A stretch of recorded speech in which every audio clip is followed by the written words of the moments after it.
Okie dokie, a Q&A video. Why am I speaking like that? So, essentially, what I did, on my Discord server, I created a new channel. On my Instagram thing, what's it called, a story, I posted a story. And on my YouTube, I made a community post. In all of them, just asking for questions for a Q&A. I said I'm going to do a Q&A. I just told everyone to challenge me and give me as many questions as possible to make this video as long as possible. Because honestly, I just want to record and talk and waffle on and just like speak, if that makes sense. First question from Blue Renewed. I'm gonna try not to make any cuts in this whatsoever. First question, Blue Renewed. What makes self-improvement the better option over instant gratification? I have moments where I wonder why I'm on self-improvement and that it would just be easier to give in to instant gratification. I've come up with a couple of solid answers myself, wondering if you had a once and for all answer for this. Okay. I believe what you have there is if you are, I don't know anything about you really, but if you are relatively new to self-improvement, you'll be still stuck with deciding which option is like the right and wrong option. Obviously, like me and you, well, what am I saying, me and you? People who have been on self-improvement like me for like over a year now, it's like, it's so obvious that the good habits are better than the bad habits. It's rooted in your brain that the good habits are better than the bad habits, if that makes sense. But when you're just getting onto self-improvement, you might still have those deep-rooted beliefs in you that the bad habits are okay to do. Like you might hear that like playing video games and watching Netflix is still alright, and that's like a deep-rooted belief that you've been told ever since you were like a little kid, yeah. But then when you discover self-improvement, it's like this whole new set of beliefs, and these beliefs clash with the old beliefs. So these new beliefs and these old beliefs, they like fight together to see who wins. If you stay on self-improvement and you get consistent, that means the new beliefs have won. If you just quit self-improvement, it means your old beliefs have won. Another way to put this is you create a new mind in your head, if that makes sense. When you get these new beliefs, it's like a whole new mind is created in your head, and that mind battles with the old mind, and as I said before, whichever one wins, that determines whether you are on self-improvement or not. So I believe you're still going through the thing where it's like the old beliefs or the new beliefs are clashing with the old beliefs and they're all fighting together, if that makes sense. I think that's probably why you have moments where you wonder why you're on self-improvement. And then you're asking for a determining factor of what makes self-improvement the better option over instant gratification. And there is no number one answer to that, really. You said you came up with a couple of solid answers yourself. And that's good, but I think the number one, most obvious one, which you definitely have already thought of, is that it's better for the long term. And I'll go a bit deeper into this, about why the long term is so much better. So obviously the good habits, they're better for the long term, yeah. But why should we prioritize the long term? Well, you've heard like businessmen, the most successful businessmen, they're always the ones that plan for the long term. I've just ordered the book recently, and it came and it was mouldy. It was called The Infinite Game. I'm never buying secondhand books again. I ordered a book secondhand called The Infinite Game, and that goes really deep into why you should just essentially plan for infinity, not set finite goals for yourself, and just plan for the exact long term. And I can't give an exact answer on why, because it's a whole philosophical thing, but planning for the long term and aiming to be successful in the long term is much, much better than the short term. That's just how life is, and that's how everything is. So good habits are better in the long term than bad habits, and that is what makes self-improvement habits the better over instant gratification. I hope that kind of answers your question. That was going a little bit into philosophical stuff there. Next question from JJ. What do you see yourself doing in 10 years? I like that question. I really like that question because it's the most basic one, but it's always a good question. What do you see yourself doing in 10 years? It depends on one big thing, and that's if I become successful with YouTube or not. I hope I do, but it's not guaranteed. Because obviously becoming successful online, it is a hard thing to do. I believe it is possible for me to do. I believe I can do it, but it's not guaranteed. And so what do I see myself doing in 10 years? It is not guaranteed because I make it on YouTube. If I make it on YouTube, I'll probably be I'll be 24 then, won't I? I'll probably be living in a house in the countryside with a family or something, living my life, mountain biking every day. I don't make it on YouTube, I'll probably be getting a qualification or something. I'll probably be doing that, getting some qualification in computer science or engineering or something like that, or maybe even languages, something like that. But there's the two opposites. Either I make it on YouTube and I'm living in a house in the countryside, loving life, or I don't, and then I'll get a qualification, still loving life, obviously. I still love my life, obviously. Or I get a qualification and go down like the university route. Detective Missouri, don't know how you say that, sorry. What plans do you have for the future of this community? Should I tell you? I'll tell you. Basically, this current community, I'm going to stop marketing it completely. And that is because, I'll try and explain this quickly and simply. I have to scale the YouTube channel and I have to start monetizing it and everything. That's just how it works. That's just, if you want to grow and become successful with it and truly make a bigger impact, that's where you have to go. You have to scale. And part of scaling comes with sacrifices, and stopping marketing this channel is one of the sacrifices I have to do by scaling. And that's because the way I'm going with it, I've started my coaching, doing like self-improvement. Hang on, my blue light filter's coming on, and it's too early for it to come on yet. There we go. Oh my god, I didn't realize how much that came on. Okay, that's very blue now. What was the question? Okay, where was I? Yeah, part of scaling, it includes sacrifices, and sacrificing the marketing of this Discord server is one of the things I have to sacrifice, and that's because the way I'm going with it, I've already started the coaching. The coaching is helping other self-improvement channels to grow their channel, to become better self-improvement channels, because that's what I've experienced and that's what there's a market gap in, and that's just what will work, and that's what I want to help people with. And I mean, I've already got a client and it's going successfully, but the real way to scale it is by creating a new community for self-improvement YouTubers, making that community incredibly high quality, free obviously, and then selling my coaching out of that. That's the number one plan I have for it. And I just don't, if I'm creating this new community for self-improvement YouTubers, I don't want to have two communities. Well, I'm fine with having two communities, but I don't want to market two communities. I don't want to promote two communities on my YouTube channel.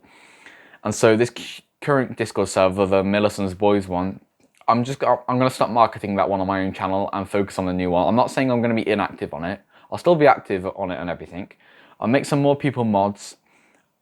I'll get it going so that it runs on its own without my input, if that makes sense. And then I'm in contact with a lot of other smaller self-improvement YouTubers. I'm networking with a lot of them, so I could probably get a few other self-improvement YouTubers, make them in charge of this community, and then get them to start marketing it, and then we'll have a proper nice big community going on with a few self-improvement YouTubers marketing it. And I think that's what would be best, because we do have a really, really strong community. It is a really, really nice community. I can go into the general chat right now, and it's like Dr. Gaines, Arian, Farah, Kuba. Come on, scroll up. Let's get past this conversation. There's so many people. Orky, Tim, Curious Guy, Minty, JJ, Detective Missouri. He asked this question, didn't he? Did he? Where am I? Sorry, I'm on the Q&A chat now. I'm trying to find the question I was on. Yeah, what plans do you have? Yeah, it was Detective Missouri that asked this question. We've got such a lovely community, just put it that way. I just wasted a bit of time there. We've got such a nice community, and I don't want it to go to waste, because I know if I do stop marketing it and do stop being active in it, it will die out. I think what would be best for the community is if I just get a few other self-improvement YouTubers. I'm not saying big ones, I'm just saying like small little guys who like know what they're doing, who are truly focused on providing value. I get them to start marketing this, and we'll just turn it into a really nice community, honestly. I think that's what we do, and then obviously I'll have my more advanced self-improvement YouTuber community. I think that's where it's going to go. So I'm not saying I'm sacrificing you or anything. I'm saying we're going a different direction where I'm not going to market it anymore, and we're going to go in a different direction, if that makes sense. Next question from Curious Guy. What inspired you to start your YouTube channel, and could you share what your favorite video creation process... What inspired you to start your YouTube channel, and could you share what your favorite video creation process has been like so far? Let me just quickly check that we're still recording. Yes, sir. 9.5 minutes. Okay. What inspired you to start your YouTube? What inspired me to start my YouTube channel? I'll go into the... I'll do a bit... why am I... I keep fucking... I swear. I keep stuttering now. Okay. I'll go into why I started my channel. I need to speak slower. I really enjoy speaking fast. So, why did I start my YouTube channel? I started YouTube in general about 6 or 7 months ago. Yeah. And the main reason I started was because I just wanted to have something to do. At that point, I'd been on self-improvement for about half a year. And it was like, I got consistent with all the good habits and everything. And then I just wanted to have something to work on. I thought the next level of my progress would to be start having some sort of business related thing to work on. And so YouTube has always been my home ground. I've always loved doing YouTube. I've been doing YouTube for years and years and years, ever since I was a little kid. I've had like not good successful channels, but I've been trying to grow on YouTube since I was like 9, if that makes sense. And I've been properly putting work into it. So YouTube has always been my home ground. I've always known the YouTube game. And so I decided I've tried to start working on YouTube. I had a few other random channels, like faceless channels and stuff like that. Never worked out. Watched a Hamza video on how supposed to create your self-improvement YouTube channel. It sparked, I was about to like quote it, what I'm saying. Right, my most recent video, not my most recent one, the most recent one when I'm recording this, how to start a business if you're still in school, that one. I was about to quote that script then. I was going to say, it sparked an idea in my mind that I forgot the rest of it. Basically, watching this Hamza self-improvement YouTube video and talking to my friend, that was the real thing that made it go. Talking to my friend about what we wanted to do and watching this Hamza video and starting your self-improvement YouTube channel, it put this idea in my mind that I should start a channel. And so I did, and I started one. And it's kind of cringy, it's pretty stupid. It used to be called Sam Springwood. And yeah, not the best, I'll say that now. It was not nowhere near the best channel ever. Essentially, my school found that, and obviously because I was being so stupid and idiotic in the videos, everybody found out, and it's like, oh, everybody knows. And at first I cared a little bit, and then it got to the point where I was just like, I don't care anymore. And so I stopped caring that people found out. Created a new channel. Well, obviously my family found out, my parents are supportive of it, my whole family's supportive of it, they're completely fine with it, and that's the reason I can't talk about like the more like sensitive topics on self-improvement. What was I saying? Yeah, so I started a second channel, started becoming consistent with it, started to build up some success, and yeah, that's basically how I started. That's my whole story. And could you share your favorite video creation, and could you share what your favorite video creation process has been like so far? My favorite video creation process, like scripting, then recording. I don't know if that's what he means by that. Process, video creation process. My favorite one. So there's the default video creation process, like script the video, record the video, edit the video, upload the video. But then, honestly, my favorite process is literally just recording and uploading, like I am doing here. Obviously, I asked for questions before this, but it's not like I've scripted this video. It's not. I haven't even looked at I have looked at the questions, obviously. I haven't thought about any of the questions before this. I'm just winging it. This is my favorite type of video, where it's like I record it. I don't even open my editing software at all, and I just upload it to YouTube like that. That is my favorite process. That's not because it requires the least work, but it's just because it's so authentic. Like, there's not been a single cut. I mean, there might be a cut if I mess up or something, and I don't want to like lose all this progress I've made to recording. But my favorite video creation process is literally just, you find a topic in your head, you talk about it, and you upload. I mean, that isn't most ideal for providing value and helping people, obviously. I do, like, on my Notion stuff, I do have, like, so I've been drinking too much water. I need to get some more water in a minute. Yeah, obviously for helping people, the most valuable process would be to plan the video, then, like, record it, and then maybe do some cuts out to make it shorter. That'd be the most valuable for people, and that's what I'm going to start. That's what I'm going to do. But my favorite, what I enjoy the most, is literally what I'm doing right now. Just recording and uploading, and maybe making a few cuts if it's necessary. They're texting Missouri again. What are some underrated books everyone should have read / your must-read books? I'm not big on reading. I need to get into reading. Literally a few days ago, I ordered a book. I'll show you right now. I ordered a book because I was like, I need to get into reading more, and I hate reading on my phone on the Kindle app. So Oh, come on. This cable's long enough. I know it is long enough to get here. Yes, it is. Oh, no. It's really mouldy. Yeah, so I ordered a second-hand book because like I didn't want to waste loads of money because it was like £20 new. So I spent £6 on a second-hand book. And you know what? I'm just gonna deal with it, bro. I'll show you how mouldy it is. Look at that. Look at that. Just touch me. What am I doing, man? Yeah, and I feel a little bit sick now. I don't know.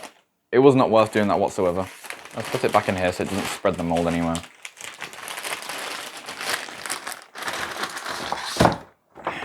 Yeah, so that's pretty annoying. Definitely not buying from World of Books again. I mean, I know my friend's got quite a few books from there. But, some underrated books, that's just a little funny story there. That's the Infinite Game there. That's the book that I'm going to read eventually if I get a copy that isn't mouldy.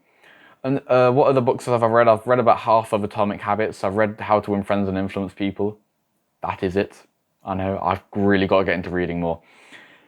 In Adonis School, they had a Ali Abdul guest call. He's like a big productivity master. He is giving some tips on reading.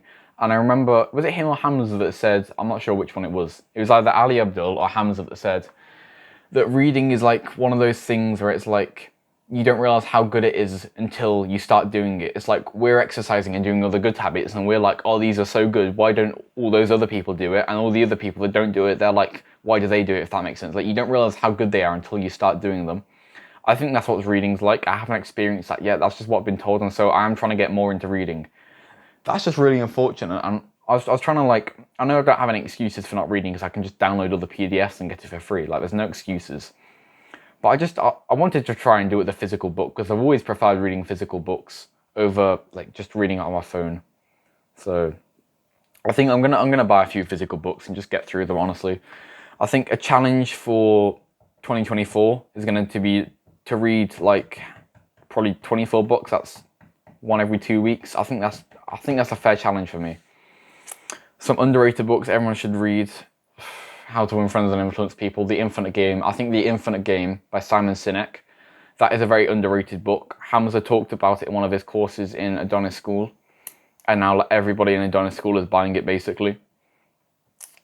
But I don't think anyone outside of Adonis School really knows too much about it. So I'd say a good underrated book is The Infinite Game by Simon Sinek. No one's really heard of it too much. It's not like a big name. I think that's the best underrated book. Where do you see yourself in 10 years' time? Oh no, someone else asked that. Alright, what about 50 years? How about 64? 64, what would I be doing when I'm 64? Honestly, my first question to that is like, where is the world? Has AI taken over the world? Have we been invaded by aliens? Did a big disease wipe us all out? Like, honestly, it's really hard to predict that far in the future, especially when humanity is moving so fast. Because like, obviously like 1,000 years ago, humanity's like progress, it was like that. But now, like this is the Industrial Revolution, and then there's like the technological revolution, and then there's the AI revolution. It's like our progress is exponential like that, yeah, in our development. So 50 years time, I can only imagine we're going to be like 10 times more advanced than we are now. And so honestly, I have no idea. What do I want to be doing in 50 years?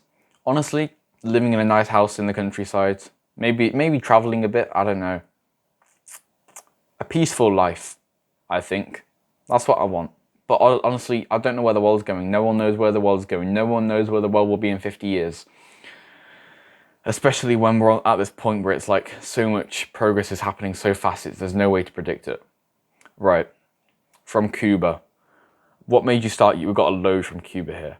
He literally leveled up while asking that many questions on the server. He was asking that many. But fair enough though, I did ask for loads of questions and he gave me loads of questions. What made you start YouTube? I've answered that before. It was just wanting to have something to do after I got consistent with all the good habits. How did you transform your life? Right. I'll talk about how I got into self-improvement. Probably, what's the month now? December. So it's probably like late September, early October. I started working out. This was last year. Not this year, last year. 2022. late September, early October, I started working out, and it's probably about, I think it was about mid-November, I discovered Hamza. I remember going back in my YouTube watch history and finding the first video I ever watched of his. It's about mid-November, so it's about a year I've been on self-improvement now, or known of it at least. And I remember I was working out, because I was into the culture. I'd just got into the culture for about a month of it. I was just working out in my room. I had a few dumbbells from my dad and stuff. Just doing some basic exercises and stuff. And then I discovered self-improvement. And honestly, it was literally just because I wanted to like start doing something with my life. I hated being in mediocrity. And I know a lot of people are comfortable in mediocrity, but I was never one of the people that was comfortable in mediocrity. I know, like, it's natural human behavior at this age to think you're special. Like, it is natural human behavior to think you're special, and I really fell for that. And I thought self-improvement was my special edge, because like I didn't know of anyone else in my school that was on it. So it was like, it's kind of like, this is my opportunity to get ahead. And I really fell into the beliefs of self-improvement being right really quickly. I said earlier about you have to fight your beliefs, like the beliefs have to fight. This new belief of self-improvement being better, I believe it completely destroyed the old belief. And that's just because I've always had that desire to be better. And I think that's probably it. I just wanted to be better. I wanted to be special. I wanted to be better than everyone else. That's what really motivated me to get into self-improvement. How did I transform my life? Good habits. Honestly, cold showers were really like the backbone, the driving force. Because, bro, I would feel so good after having my cold shower, man. I would like force myself to get in, and I would literally just like hold myself there in the cold water so that I didn't get out. And when I got out, I'd have the maddest motivation ever. And then I'd go work out, I'd go journal, I'd go do all these productive things. I'd go for a run, I'd go hiking. That's beautiful, honestly. And like, I still am transforming my life right now. I always am. Everyone always is. Well, not everyone, but like if you're on self-improvement, you always are transforming your life. After this question, I'm going to go get some water. But how did you transform your... Yeah. Consistency, discipline, they're the default answers. All right. I'm going to have to unmic myself. Guys, please don't click off the video. I'm just going to go to the toilet and get a glass of water quickly. Please don't, you can skip like a minute ahead if you want. Please don't click off the video. I'll probably timestamp it to show you when I'm away. But I can't be bothered to go into my editing software. Bye.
Hello, I am back.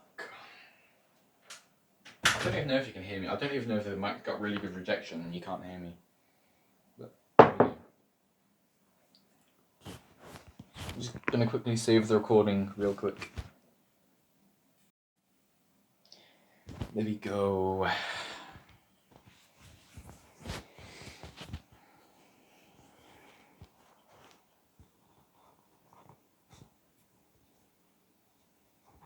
Microphone. I just burped in your face, bro. Get burped on. Right. How do I start self-improvement if I'm stuck? Stuck. How do you start like these? I'm trying to decipher. If you're stuck. Should we just explain like how to get out of a rut? How do I start self-improvement if I'm stuck? Okay, getting onto self-improvement, but you're on that plateau of really struggling. I think that's what he means by that. Okay, let's think. I haven't really dealt with this problem before. Starting small is always the answer. Right, so the question he's asking here, I believe, is you're just getting onto self-improvement and you're really, really struggling to stop the bad habits and start the good ones. And it's a real struggle to do them. And you're just getting into self-improvement like that. It's like, you know how I said that the good belief of self-improvement completely destroyed my bad belief of the bad habits?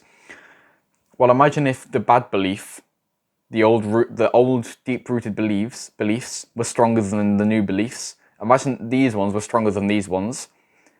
I think that's what he's going on about there. And that if these old beliefs that the bad habits are good are stronger than the new beliefs that you should do good habits, then it's going to be really, really hard to start the good habits because your beliefs will argue with you.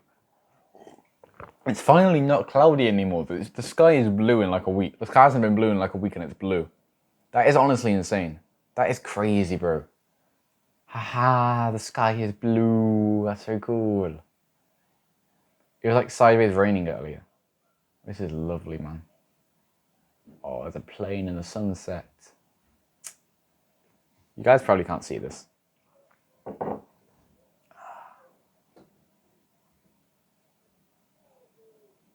Can you see the plane? Where's the plane? There you go, there's a plane. Meow. Okay, let's go back to the video and start getting distracted. Let's just hope you can still see me. I think I probably set the camera up correctly again. Okay. Right, sorry for the little intermission. Okay. Let's go back to it. So, these beliefs, the old beliefs, are stronger than the new beliefs, which means it's going to be really, really hard to do these good habits, yes? So, what do you do then? You just have to prove to yourself that the good habits do actually work, and you shouldn't overload yourself. So you really have to start small and reward yourself for doing the good habits. So if you're stuck, and this applies if you're in a rut too, if you were doing the good habits and now you're no longer doing them, you just have to start small. So maybe you used to do 10 minutes of meditation, now only do 1. Or if you're just getting onto self-improvement, you might see Hamza saying do a 15-minute meditation. Don't. Do a 30-second meditation if that's all you want to do. And then reward yourself for it. And also, the thing with rewarding yourself, don't reward yourself with bad habits. Don't do 30 seconds of meditation and reward yourself with some sugary chocolate. Instead, maybe reward yourself with like a deep breath, if that makes sense. Or reward yourself with something that feels nice, but is also good for you. So reward yourself with some tasty, healthy food, if that makes sense. Reward yourself by buying a steak.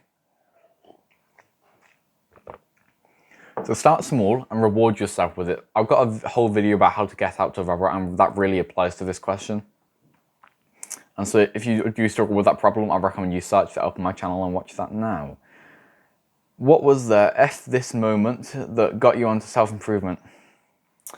There has never been a number one defining moment for me. If I thought about it, I could probably pick one. But the fact that I can't pick one off the top of my head means there wasn't one, and this is usually the same for everyone. If you've read Atomic Habits, like I've read half of it, it says in that there's never one defining moment that makes you successful, and it's always the long-term consistency that makes you successful, and I 100% agree with that. It's never just one FU moment, it's always just a slow consistency, and that's why you should plan for the long term too. Because to get success, it's long-term consistency that will get you there.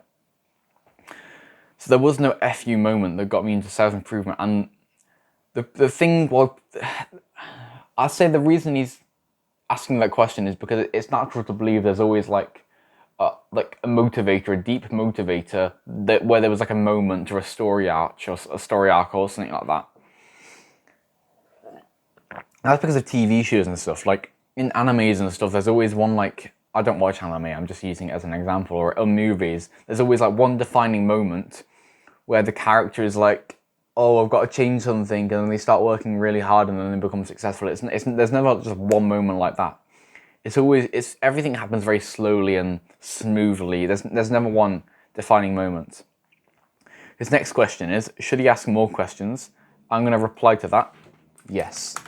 Or I'll put oui, which is yes for French if you didn't know, but you should know. Okay. Next question. What books did you read in your self-improvement journey? Already answered this. I'm gonna read The Infinite Game. That should be a really good book. Already read How to Win Friends and Influence People. Read Half of Atomic Habits, and that is it. And I really need to get into reading more. I'm not gonna waffle about that again. Okay. How did you quit bad habits and build them into new ones? We'll talk about time here. How did you stop using your time for bad habits and use that time for good habits, if that makes sense? How did you stop using your motivation for bad habits and start using your motivation for good habits? It's simply by, alright, look at it this way. If you just try and cut out the bad habits, you're never going to be able to, because imagine I was a video gamer, I spent all day video gaming and I had nothing else to do, yeah? I cut out the video games, what am I doing? I'm just sitting down all day doing nothing. If you're doing nothing, then that's when the urges to play video games and do that bad habit will come back to you. And so you do have to replace the bad habits with good habits. You always have to be active. You always have to have something to do.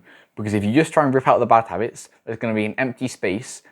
And more often than not, the bad habit's just going to slip back into that space rather than the good habit coming into that space.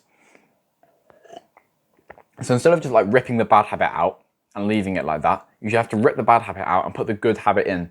So how do you do that? Okay. How do you do that? And again, like I said, it's by starting small. You already know the objective. You already know you got to do cold showers. You already know you got to exercise. You can't do a 20-minute cold shower at the start, can you? It's not really possible. Obviously, you could use like David Goggins' willpower if you really had to. Like if your family was at gunpoint, you probably could do a 20-minute cold shower every day. But your family isn't at gunpoint and you don't have that motivation. And so you have to start small and level yourself up like that. Sorry, I just got a DM and distracted me. Right, what was I saying? This is the problem with doing the questions on Discord. I've got all the people DMing me and stuff at the same time, which is distracting me. So again, like I said before, it goes back into the right video. You have to start small. So maybe instead of playing video games for 12 hours a day, play them for 11 hours a day and spend the other hour exercising, or spend half an hour exercising, half an hour meditating, something like that. Just start small like that. That's the #1 key. Start small and don't get annoyed at yourself when you fail, if that makes sense. I've recorded a whole video on it. How many men have you helped in self-improvement? Depends on what we define as help. If there's help as like I've completely, utterly changed their lives, I'd have to say zero or maybe 1 or 2, where I've actually made a really big difference on their lives. Like completely changed their lives, 0. Made a really big difference, 1 or 2. Positively affected in like a pretty big way, probably like 20 or 30. And just helped in the slightest, like help them a little bit in life, like thousands, tens of thousands, easy. You look at the shorts, or you can't look at them anymore because I've privated them. I would have got thousands of people there to stop scrolling, and then that would have helped their sleep. And I mean, I was just doing the shorts for subscribers, but like, if you want big numbers, then like I helped a lot of people. I helped a lot of people in a small quantity by doing those shorts. So I can confidently say I've helped tens of thousands of people, but I mean, I've helped them like 1 time. But yeah, it's hard to answer that question. It depends on what you define as help. What advice would you give someone starting a YouTube channel? All right, we're gonna just assume you mean a self-improvement YouTube channel here. What advice would you give to someone starting a self-improvement YouTube channel? I would tell them to be authentic. To not care about not care about views whatsoever, not care about CTR, not care about AVD, not care about any of those statistics. I would say, just care about being authentic. Care about not being influenced by external desires. So care about not being influenced by money and status. Like, don't care about those things whatsoever. I said that in a really weird way then, but just focus on being authentic, focus on not being influenced by external desires, and focus on helping a viewer if that is truly what you want to do.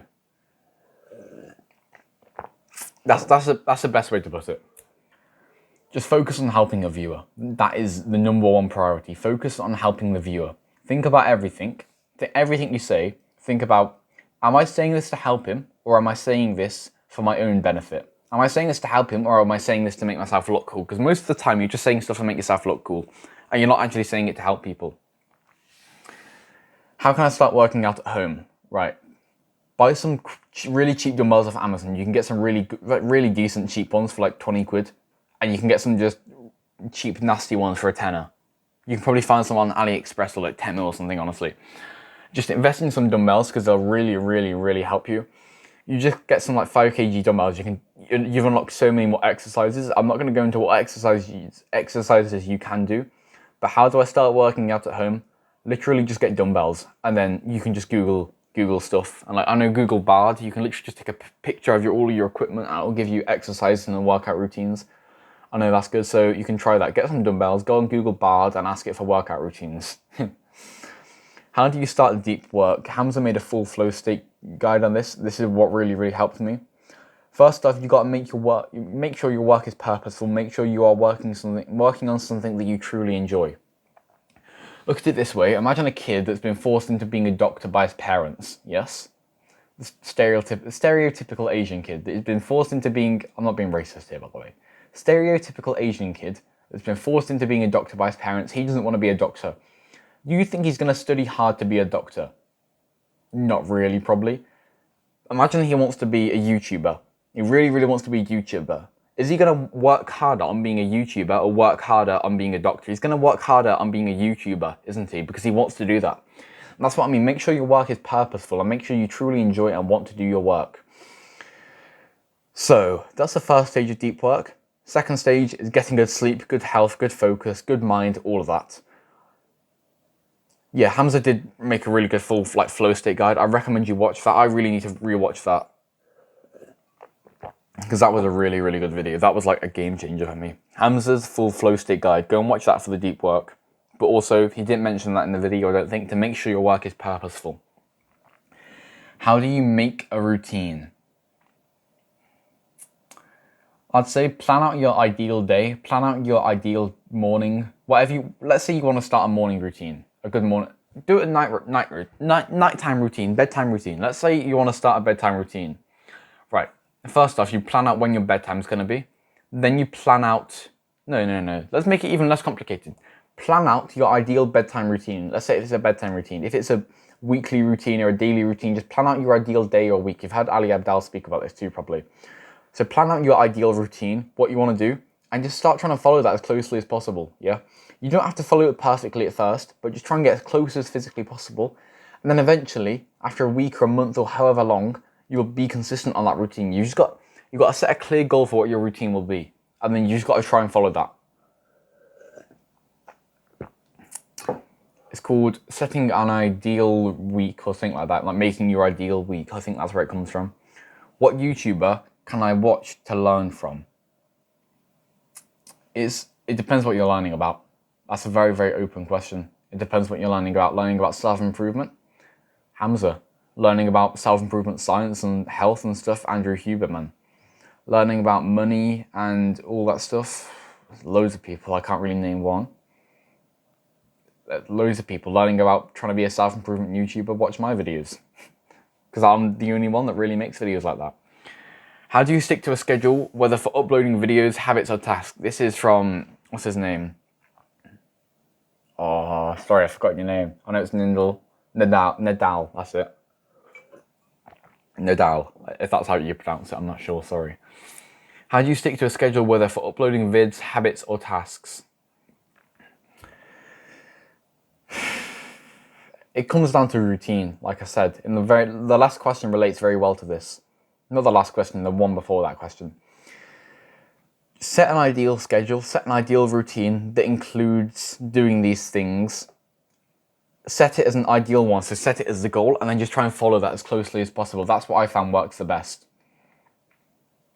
I just remember this really quickly. This isn't a question. If you want to change your sleep, bedtime, literally just if you want to change your bedtime, like when you wake up, just start waking up at the time you're supposed to, because it's usually a lot easier to wake up at a certain time than to go to sleep at a certain time. So if you want to change your sleep schedule, just start waking up at the exact time you want to start waking up at. Start waking up at, and then naturally you'll be more tired or less tired, and then you'll go to bed at the right time. That's just how your body works. That's just a quick, easy task. Quick, easy tip. How are you dealing with your friends?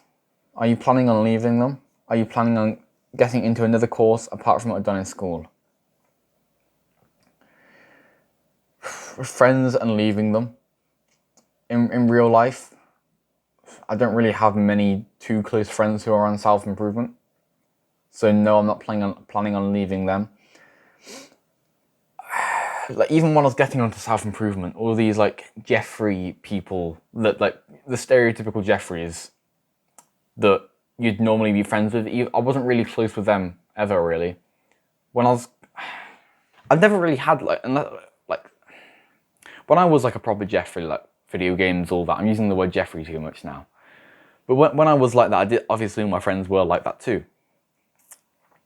But then I think when I started working out and stuff like that, I just naturally distanced myself from them more. And there was a period where I didn't really have a close friend at all, really. And that was quite sad. And that was like the loneliness. But it wasn't like I had friends who were holding me down. It was more like I naturally distanced from the people I was associated with at school. I just naturally distanced myself from them more. So the question, are you planning on leaving them, that becomes obsolete. Are you planning on getting into another course apart from Madonna School?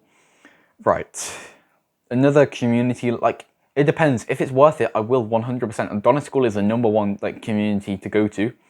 Because for the value you get, it is insanely cheap for the value you get. The #1 thing that I want to invest my money on is to get coaching. I don't know coaching on what, I know coaching is the best thing that you can invest your money into. And so I've been like trying to find coaching. Hang on, this guy's... Oh no, alright, all good. Where is it?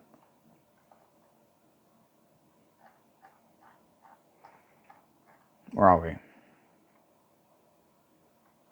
Yeah, so the coaching is the #1 thing I'm going to spend my money on. I believe it's also the #1 thing you should spend your money on.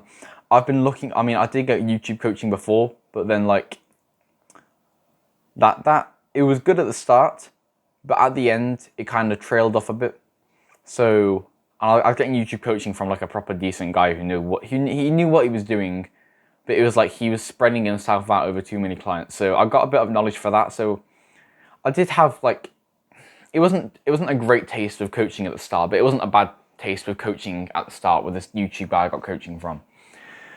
But I really need I want to get a mentor or someone like that I can get mentorship from. I believe that is the #1 type of coaching you can get.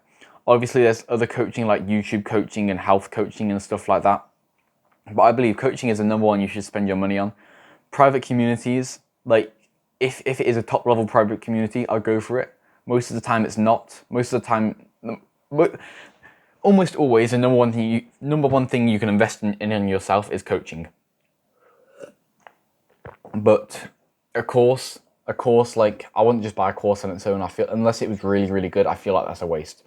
But if I find a decent guy who's doing coaching, I'll definitely get it. Detective Missouri, how to deal with a toxic environment. Yeah, he means toxic people there, not Estrogenics. Friends or family? That's the first question. Toxic friends or toxic family? I'd say the #1 thing with either or either of them is just to not argue with them. Ignore the arguments, don't disagree. What's his name? Who wrote How to Win Friends and Influence People? Dale Carnegie. Dale Carnegie said the best way to win an argument is to avoid it. I think those words aren't exact, but it was something around that. The best way to win an argument is to avoid it. So if you're in a toxic environment with loads of toxic people who don't really like you, who you always argue with, the #1 thing you can do is just to agree to, not even agree to disagree, just like agree with their point, even if you know they're wrong. Just don't start an argument with them, okay? Swallow your reputation, swallow your pride, and don't argue with them, because the more prideful thing and the more reputable thing would to be not argue and just to agree with it. That's the more masculine, stoic thing to do, and just not argue. Hamoud asks, motivation is temporary, lasts a day or two. How do you elongate that? So I think he means, elongate that, sorry. I think he means how do you expand upon that? So he wants me to expand upon motivation is temporary and lasts a day or two. Motivation is quite a weird topic because everybody talks about it, but I don't feel like anybody truly knows what it means, because like a lot of people think dopamine is like the happiness chemical when dopamine is actually the motivation chemical.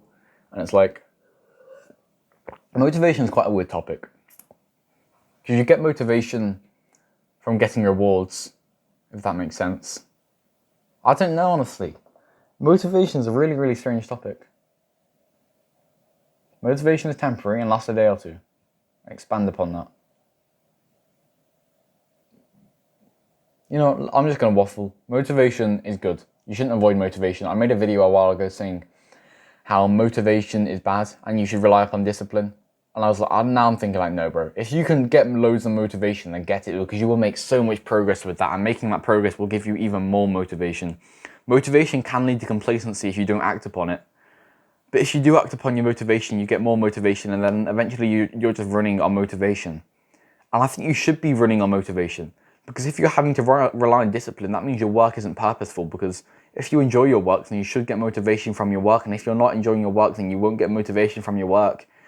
And then your work won't, that means your work isn't purposeful, and which means it's all obsolete, and I'm just waffling now in fancy English language.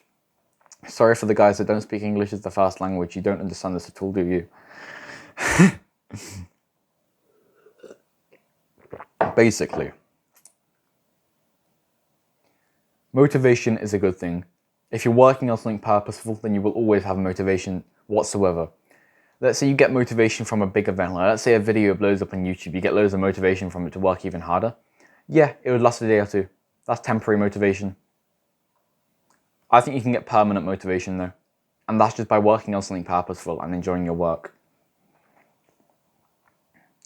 Okay, yes, can you please make a video about overcoming addiction?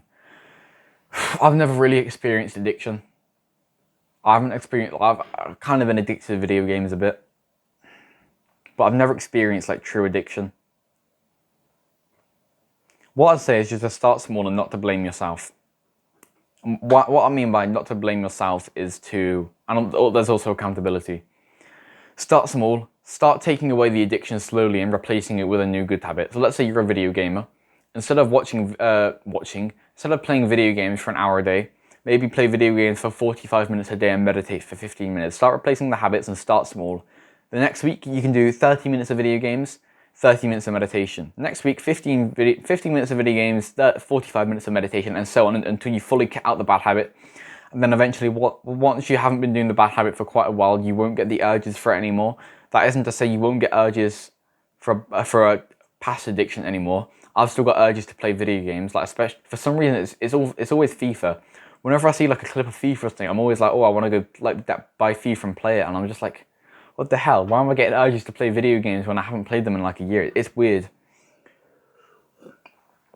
But it's about starting small, not blaming yourself. Not blaming yourself. I mean, if you relapse upon it and you do the thing again, then I would say not blame yourself on it and just act like it never happened. Act like it never happened and just carry on getting on with what you've got to do. Because if you blame yourself with it, you get all caught up with it and you'll be annoyed at yourself, and that's just going to ruin your flow. And it's all about momentum as well. It's all about momentum. Get momentum, not with a streak, because like streaks are like they're terrible. Streaks are terrible. It's about your momentum. So you get the momentum from not doing a bad habit in the while. Your momentum's going up. Then you do the bad habit. Your momentum goes down little bit, but it doesn't go like down to baseline. So this is what happens when I record for ages. Are we still recording? Yes, we are. Oh, it's getting darker now in the camera. Should we turn the lights on?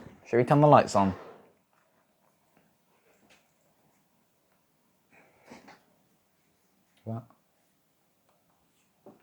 There we go. Okay. What was I going on about? Overcoming addiction. Right, we'll just go through it again because I forgot what I was waffling about there. Okay, if you want me to expand upon that, then message me, because I forgot. I know I was going on something good there, but right. Start small, replace the habit, use momentum. Yeah, that was it. Momentum and streaks. That's what I was going on about. I'll go back to it now. Right. If you go by the streak theory, then you're building up loads and loads of motivation, and then suddenly you lose your streak. Like, you're building up the streak, you're building up your momentum, then if you go by the streak theory, then all your momentum just goes back to 0 because you lost your streak. That isn't how it works. Let's say you're building up a nice streak, yeah, it's not about the streak. You're building up a nice streak, then you lose your streak, your motivation doesn't go all the way back down. Your motivation, it just goes like, oh, your momentum, sorry. Your momentum's coming up with the streak. You do the habit once, you do the bad habit once, sorry. It doesn't go down to the very bottom. Instead, it goes down just a little bit, and then once you start being consistent by not doing it again, it goes back up. It makes a dent in it, in your momentum. It doesn't take it back down to 0. That's what you have to understand. It's all about momentum. And streaks just don't matter because, like, it's just all completely wrong. And then there's accountability. Getting an accountability partner, I honestly think that's terrible. Getting an accountability partner, I think that is terrible, honestly. It's never worked for me. Unless you've got like a proper close friend who's like trying to stop it too. I think it'd work then, but I've never experienced it working. So you can try and get an accountability partner. It's never worked for me. Honestly, on this server, you can probably just make a post somewhere. We've got like loads of little thread channels. Make a post somewhere asking for accountability. Do what Dr. Gaines does. You see Dr. Gaines, he makes a post about his meditation every day in one of the threads. You can do that with your addiction, whatever it is too. You can just try that, yeah? Right. Blue Renewed. What happens when you quit video games and other bad habits? Why is it worth it? Similar question to last time. It's the long term. It is the long term. The long term is worth so much and the long term is so much better, and I honestly don't know why. It goes back down into the deep philosophical stuff. But planning for the long term is much, much better than the short term, and that's why the good habits are so much better than the bad habits. But he was there asking what happens when you quit the bad habits. Your dopamine gets fixed. Should we go into dopamine? Let's go into dopamine. Right, I haven't explained that in this video. So dopamine, I've got to start doing the graphs this way so that it looks normal for you. Okay. I like doing graphs with my hand, you know. I should get an editor or someone to like draw it on the screen. Right. So, this is your base level dopamine, yes? You do a bad habit, yeah, your dopamine goes up, and then it goes down below your baseline. Let's do it here. It goes up, you're doing the bad habit, and then it goes down below baseline, and then it takes a while to come back up to baseline again, yeah? That's what happens when you do a bad habit. And then it sits there, and then eventually your baseline, it just starts lowering and lowering and lowering because the average of where your dopamine is, like the average dopamine level over this whole graph, yeah, it gets lower. And so your baseline goes down and then you're naturally just less happy in general. But you stop doing those habits, yes, your dopamine naturally just slowly rises. This is what happens. Your dopamine just naturally slowly rises over time. And so if you don't do bad habits and you don't get this spike with dopamine where it goes back down, then your dopamine is going to keep going up and up, and that's going to raise the baseline up, and then you're just naturally going to feel happier. Like, I don't do any of the bad habits whatsoever, and I feel so happy all the time. I feel so motivated all the time compared to what I used to. And because of like hedonic adaptation, adaptation is like when you get used to what you have. And because of hedonic adaptation, I don't really feel it anymore, but I know that compared to like, I was journaling about it, gratitude journaling about it, compared to last year, like I'm so much more motivated to do stuff. Like I can do a 10-minute workout and make myself feel incredibly tired now, and then that's just my workout done. I don't have to do it like spend an hour like watching YouTube at the same time. It's like, and that's what happens when you stop doing the bad habits. Like your whole mind just gets unmessed up, and it's so beautiful. I honestly think stopping the bad habits is better than starting with new good habits. What are some of the biggest benefits of self-improvement? First off, you're no longer average. You've no longer got a mediocre bad life. You're now ahead of the pack, and that'll bring so many benefits. Fulfillment, I believe. If you can get fulfillment from self-improvement, that's also one of the biggest benefits. Being happy, being fulfilled, being purposeful with it. That's another benefit. And positively impacting other people too. If you do something, then people are naturally going to be more like you. That's just how it works. Like, look at all this vaping stuff. If no one vaped, yeah, then like people wouldn't have the interest to vape because no one else does it, and it'd be seen as weird. That works the same with the good habits. Now in society in general, the good habits like of not really having cold showers anymore. That's kind of relatively normal, but doing stuff like gratitude journaling and meditation, it can seem a bit weird. And so when you do it, you're adding like a point onto this good habit in society. And so because there's more people doing this good habit because you've started doing it. That then helps more people to do it, and it's only a slight benefit. But if you do it, then other people are more likely to do it, if that makes sense. And so that's another really good benefit, because then you help people and the whole world generally goes up. Dr. Gaines, should you drop old friends? If so, then how? Depends on who the friend is. If the friends are completely degenerate, they're having a massive negative impact on you, then yes, completely drop them. Just say that you don't want to be friends anymore, and be completely honest with them. Just say you don't want to be friends with them and explain why and everything. That's only if they're holding you back.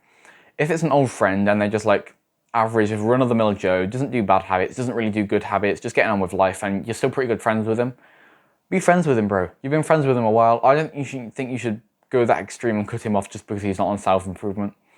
I mean, I used to be that extreme and say, like, you should only be friends with people who are on your level or higher. But, like, if you shouldn't have too many friends like that, though. Like, one or two good old friends, if they're not complete degenerates, and they're not degenerates, then yeah, I think that's fine. But it is like, it's hard to determine what would be a good friend and what would be a degenerate friend, because you can just cope with it. So that is something to gel about, like which of your friends are good and you should keep and which are degenerate. It's kind of, you got to be selective with it, really. The easy option, and I think what would be best for you, is just to cut all the people who aren't on your level or above you, just completely cut them off unless you're getting some other benefit from them. That's a really selfish thing to do, but that will benefit you in the long term. And if you are working on your purpose, that will have a better general impact on the world in general in the future. So I'm becoming quite tired now. We've got a few questions to get through though. Probably about halfway. Right, we're on 29 questions now. Kuba asks, how did I find my purpose? Right. As I said before, I started YouTube, and in the beginning, it was just because I wanted to make money and build status and stuff. That really moved into me just wanting to... It just moved into me like finding my purpose through that, because naturally I started helping people a bit, because obviously if you want to make money, like money is a storage of value. So to get money, you have to give people value. So to get this money that I wanted, I started giving people value in hopes of money back. So naturally I started giving people value and helping people just because I wanted money, but I was helping people. But then I realized, like, I do actually really enjoy helping people this way. And so I carried on, and it just became more and more and more purposeful until I'm at this point now where, like, money doesn't really affect me. Like, the thought of money, it doesn't make me flinch, really. And I'm not trying to brag, it's just how it is, and it's this whole mindset I've got from McDonald's school and stuff. How did I find my purpose? I just stumbled upon it, really. I just stumbled upon it like that. I was lucky with that. I didn't do any of the dark sitting in a room stuff. I was just lucky and stumbled upon it. Right. Detective Missouri is how to master skills. Coaching. Hamza talked about this in his full money guide in the making money section. Let me go get some water. Ugh.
Let's just save the recording quickly.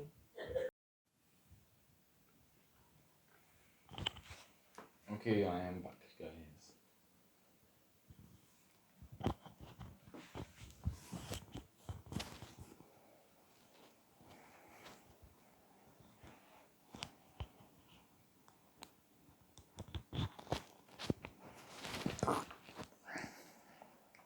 Alright. Detective Missouri again asks, how do you master skills? Let's come in a bit closer. How do you master skills? In Hamza's full money guide, he was talking about what to spend money on. He said the number one thing was coaching and getting teaching from other people. Coaching is definitely the best way to master a skill. And also the 80-20 rule. You apply coaching the 80-20 rule, you get loads of stuff. The 80-20 rule is that you do 20% of the work and you get 80% of the results. So let's look at it this way. How can we look at it? What was the analogy Hamza gave? It's about basketball or something, wasn't it? Right. Okay, yeah. Look at it this way. There's this big NBA player, this big professional basketball player. He's played basketball for 10 years, yeah? And when they're doing the 3 throws into the hoop, this pro player, let's say he gets it 99 out of 100, yeah? Then there's this second guy. The second guy, he maybe practiced for 20% of what the NBA guy practiced for. So this second guy, he's only practiced basketball for 6 months, and he would get it in 80% of the time, yeah? He would get it in 80 out of 100. And then, let's say there's this other guy who's never played basketball before, he might get like 2 out of 100 in the hoop, if that makes sense.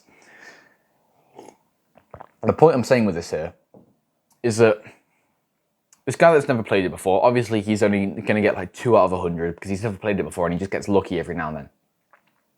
The guy that played it for 6 months, the guy that played it for 20% of the time, he got 80% of the results. So look at this big NBA guy. Let's say this big NBA guy, he played it for 10 years, he got 100%, yeah? This middle guy, yeah, he played basketball for 6 months, he gets 80%, yeah? This other guy, he played it, barely played it, got nothing. My point is with this is this middle guy, he put in 20% of the results that this big guy did, and yet he got 80% of the results. That's the 80-20 rule. You don't have to put 100% of the work in to get 100% of, no, you don't have to get 100, you don't have to put 100% of the results in. You don't have to put 100% of the work in to get most of the results. You can just put 20% of the work in and get most of the results. I'm not saying you don't have to work at all. You obviously have to work hard here if you want to get decent results. How to master skills is coaching, getting one-on-one coaching, direct feedback. That is the number one way to practice. And then how to, what was the other thing? Sorry, my brain isn't working. 80-20 rule. Yeah, 80-20 rule.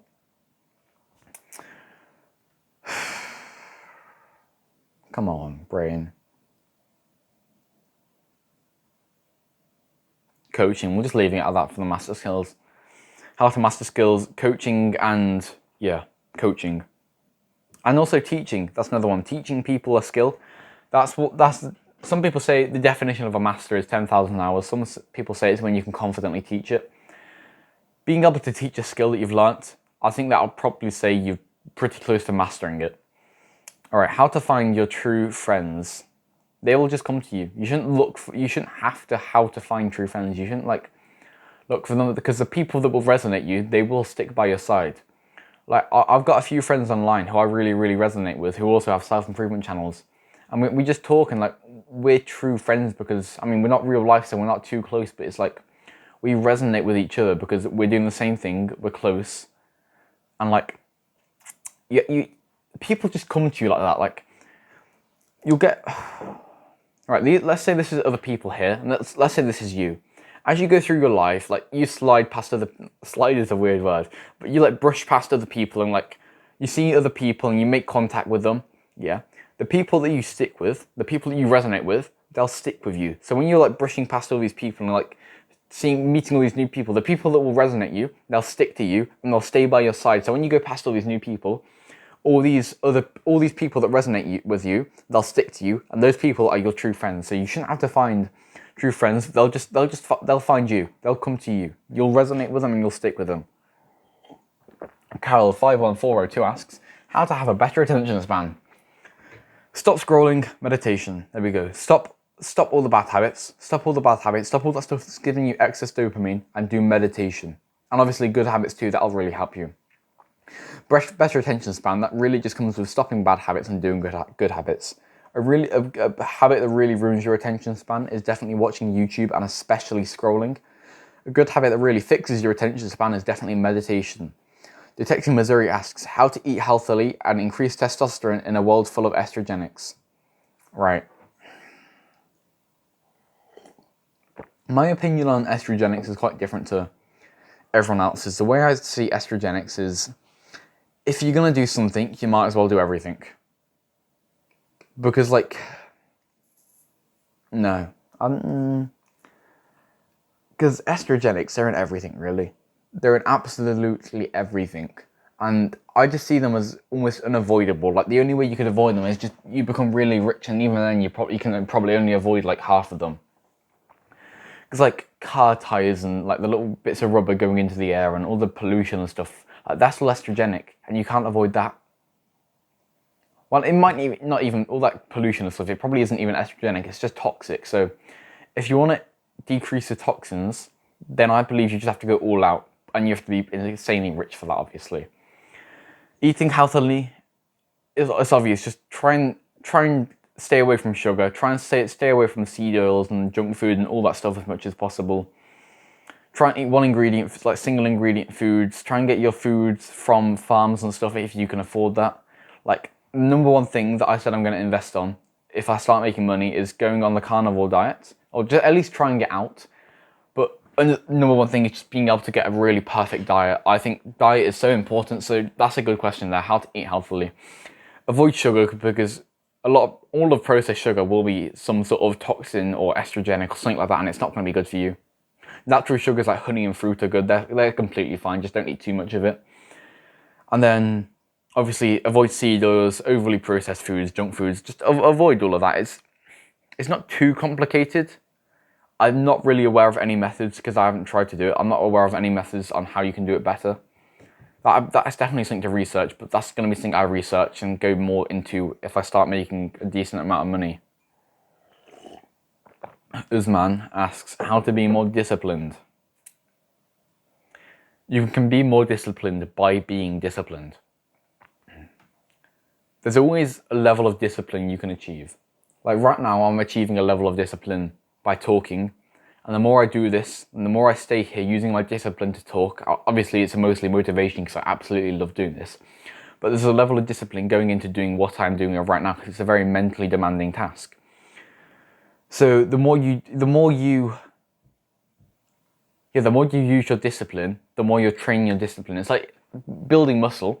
You train your muscle, yeah. Let's say your bicep curls, you train your bicep gets tired, yeah. But then a few days later, it would have regenerated and it'll be even stronger. So, how to be disciplined? You have to train your discipline. You have to use your discipline up, and then it'll come back even stronger. That's how you do it. That's how you be more disciplined. You have to train your discipline just by being disciplined, right?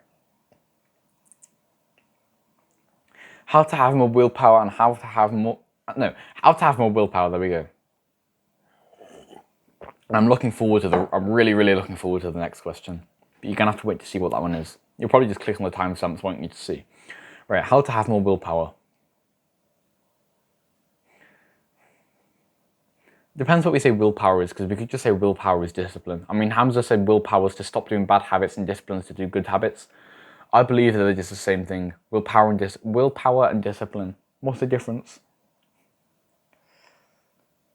I feel like discipline's more consistency and then willpower's more doing a one-off thing. How to have more willpower? I'd say just to train it.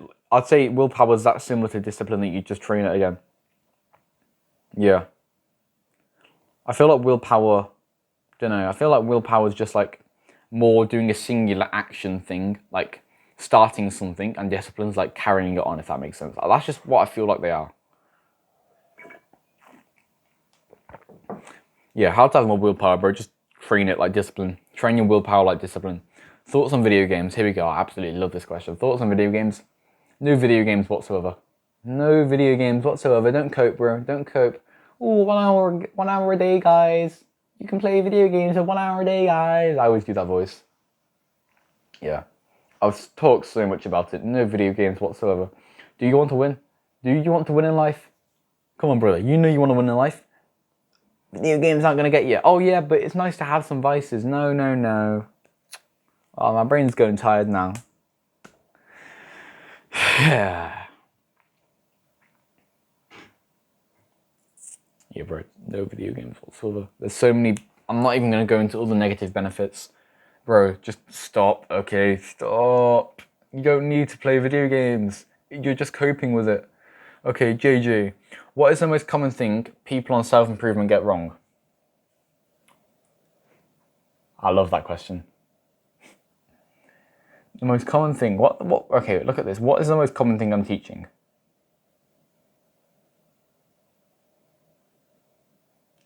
What is the most common thing I'm teaching?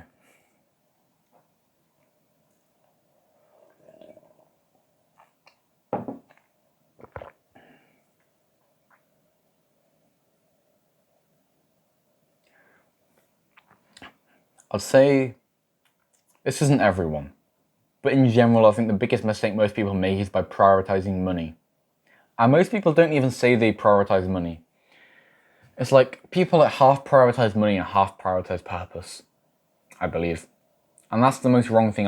You should prioritize your purpose above everything else. Above everything else. Everything else. Above family, above money, above friends, above fulfillment. Purpose above everything else. That's a good video title. I'm going to write that down. Purpose above everything else.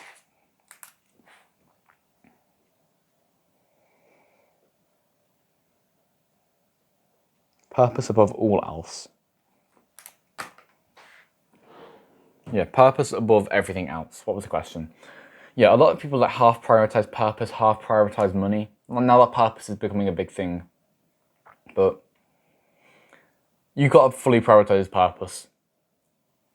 There's no doubt about it. Watch my video on purpose. Profits over purpose. No, purpose over profit, sorry. That's my whole slogan now, because putting purpose over money is so valuable. I got that slogan from Hamza. I completely stole that slogan from Hamza. I remember he mentioned it in like a reply to one of my comments, and I just completely yoinked it off him. Haha. Right. Yeah. You just have to like I'll have a few videos coming out about it. There's probably already a few videos out about it. This is the first video I'm recording in like 2 weeks. I'm just doing it as like a little warm-up video to get me better at recording. Then tomorrow I'm going to properly record. But yeah, purpose over everything else. Because I feel like some people don't fully prioritize purpose. Aryan, here's a serious question. How to deal with excessive stimulation / social media / internet providers. What? Sorry, my brain isn't working, bro. Here's a serious question. How to deal with excessive stimulation, social media / internet providers. Okay. How to deal with the excessive stimulation? You shouldn't have to deal with the excessive stimulation. Instead of dealing with it, you should just cut it out. It's like this whole thing about cope culture. It's like people are like, oh, how do I cope with being fat, guys? And it's just like, how do you cope with being fat? What do you mean? Just get unfat. Just like start exercising. That's how you deal with it. Instead of coping with the problem, you fix the problem. So if your problem is excessive stimulation with social media and the internet, cut it out, okay? Just cut it out, cut out the stimulation instead of trying to deal and cope with it. I think you just worded it wrong there, because I know what you're like. I'm pretty sure you just worded the question there. Worded it wrong, I mean. But how do you do it? YouTube blockers are a really good thing. Just search up Hamza YouTube blockers on YouTube. You'll get some really good ones there. I've got an app on my phone. You can only get it on Android though, called Minimalist Phone. Download that and get that. You don't have to pay for that, by the way. It says you have to pay, but like you just go through the free trial, and then after the free trial, it doesn't take it away from you. Yeah, just cutting everything out. Honestly, cutting everything out. Right. Kuba, how do you get desires to work? And that is the 50th question. Well, no, it isn't the 50th question so far, but at that time it was the 50th question. Right, how do you get desires to work? Purpose. By your work being purposeful. I wake up every morning with just a desire to work. Business, not even business, YouTube and making money and stuff like this, it all feels like a game to me now because I love it so much because it's purposeful to me. I absolutely love helping people. I've got a coaching client. It's like, I love helping him. I love providing value to him. And it's like, how do I get those desires? It's just because I love doing it. So how do you get desires to work? Do something purposeful. Do something you enjoy doing. Do something you love doing. And it's like, trust me, finding your purpose should be your number one priority because once you found your purpose, you've got so much direction in life. You've got so much motivation constantly. It's like, imagine in a video game, you get like a 10,000% buff on your motivation. If you find your purpose, it's just like, it's so obvious to do. That's how you get desires to work. Okay. Yeah, I said, hey, I'm planning for this to be hours long. How long is it right now? How long have we been recording for this one for? It's only 16 minutes, so is it even an hour of recording yet? I think it's probably about almost an hour and a half of recording. Okay. Yeah,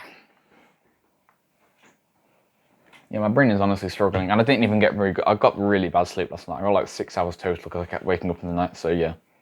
Brain ain't working right now. That's probably why. Kuba's next question. Did your book come?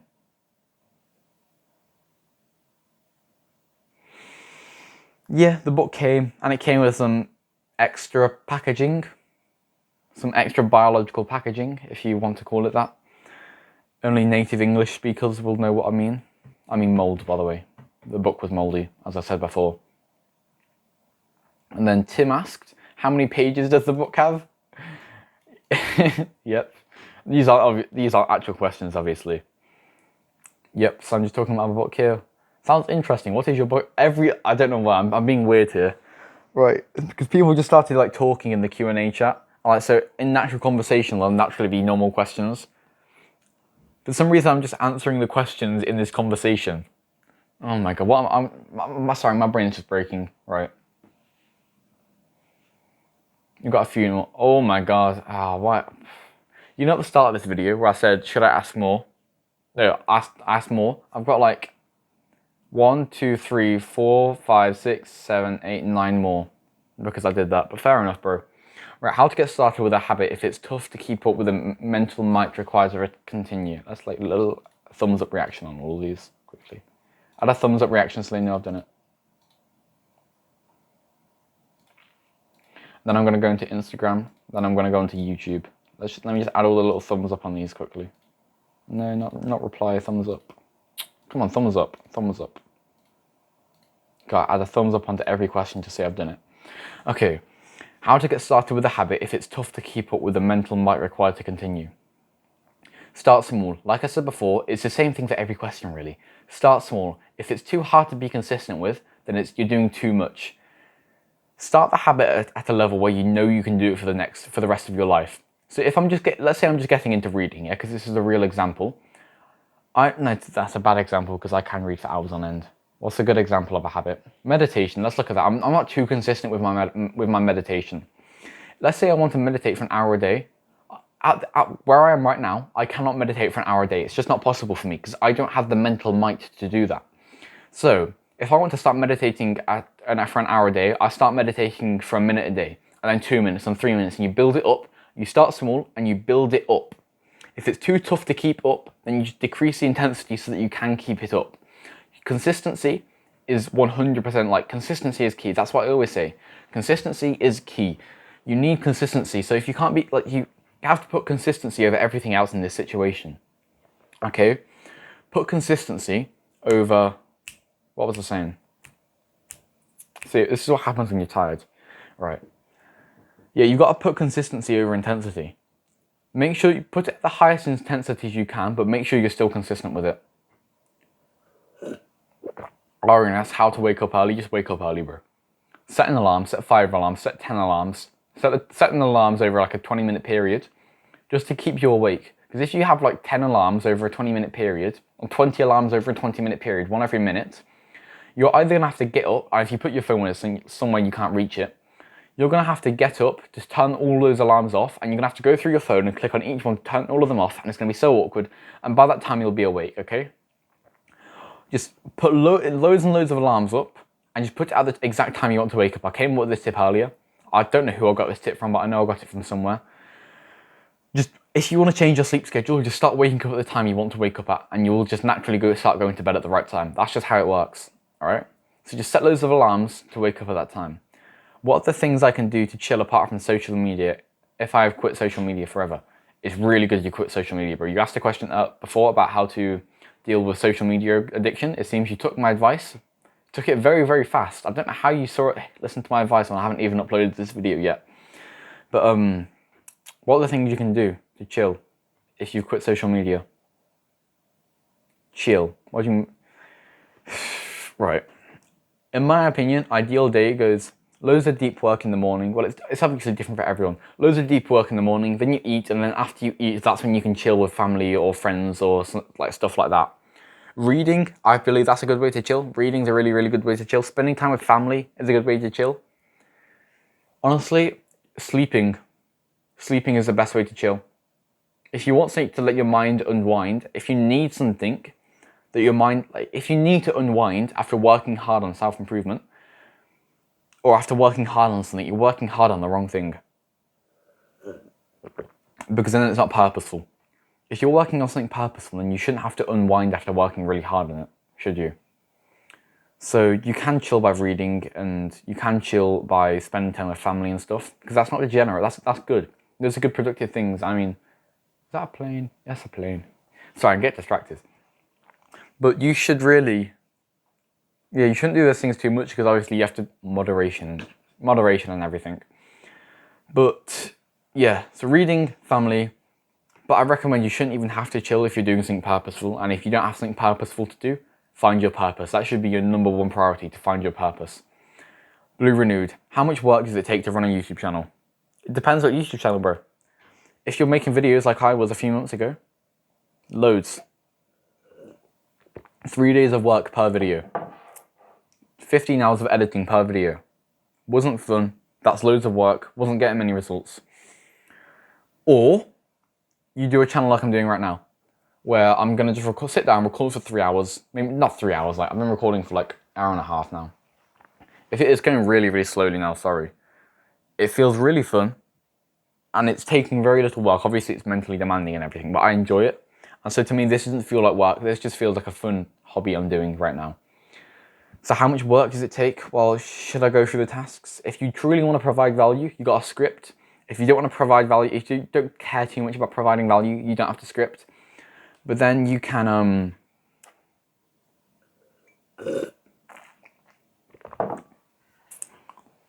if you don't really care too much about providing value, then you can just not script, and you just have to record and upload like that. And if you want to do a little bit of editing, you can. It really just depends about how much workload you're taking on, bro. If you're trying to become successful with it, and you can do a channel like mine where you literally don't edit the videos or anything, it is quite a bit of work. But then, it's quite a bit of work. It's not editing work or anything, it's just, it's more mental work. No, obviously it's all mental work, but it's like doing visualizations and avatar journaling and gratitude journaling, and like, that all comes down to running your channel, really. In this niche of self-improvement. So how much work does it take? It takes my whole life. It takes my whole life, but in a way, it doesn't, because I enjoy it, and it doesn't feel like it's taking up my whole life, if that makes sense. What software do you use for recording, and how much does it cost? I use my phone to record right now. I've got Loom. Loom is like a really good screen recorder. It's like the best one, screen recorder, and then you can add your webcam and stuff. That's like $12 a month, which is really cheap. I'll get it on my phone. It's not here. I get a USB-A to USB-C, because my phone's a Samsung. Yeah. USB-A to USB-C cable. You just like plop it in the PC at the top. I'm not going to do it because it's awkward to get. Plop it in the PC, plop it in my phone. Then I just transfer the files like that. That's how I do it. If you mean editing software, I use Premiere Pro. I've got a pirated version of that, but don't tell anyone. Hit me up if you want a pirated version of Premiere Pro. I'm just joking. I don't have pirated version of Premiere Pro. I'm just completely making all that up. But yeah, Premiere Pro is quite expensive if you want to buy it. But yeah, I just record on my phone. There's no recording software other than the Loom, which I use for screen recordings. What camera do I use? I use my phone, Samsung Galaxy A13, £180, probably about $210 smartphone, Samsung smartphone. Average camera, good, decent, half decent camera. I was thinking about getting an iPhone or something for the camera, and I was just thinking, do I want an iPhone for the camera, or do I want an iPhone because it's an iPhone? And I was like, I'm being materialistic there, just wanting an iPhone. I wasn't really doing it for the camera. I was doing it to be materialistic.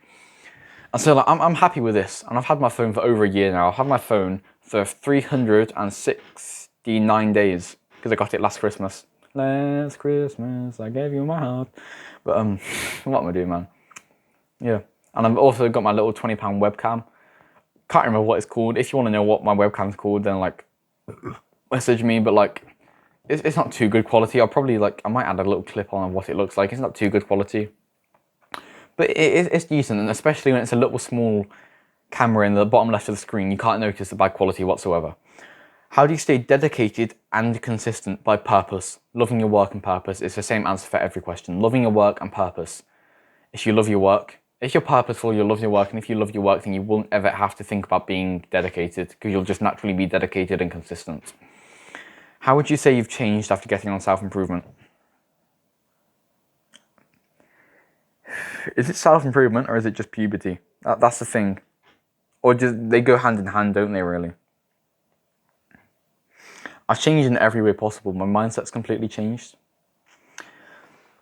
Look at it this way. Like when I was a little kid, like year 5, year 6, primary school, like 5th or 6th grade. I don't know if that's right. Just imagine 5th or 6th grade, year 5 or year 6.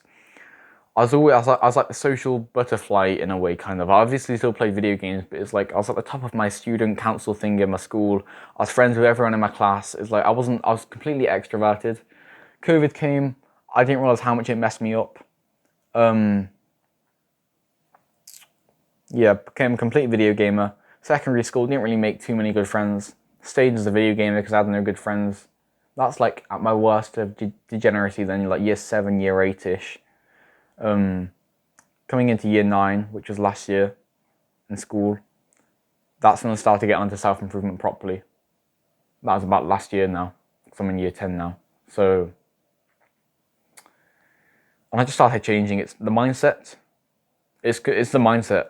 That's it. A little value bomb here.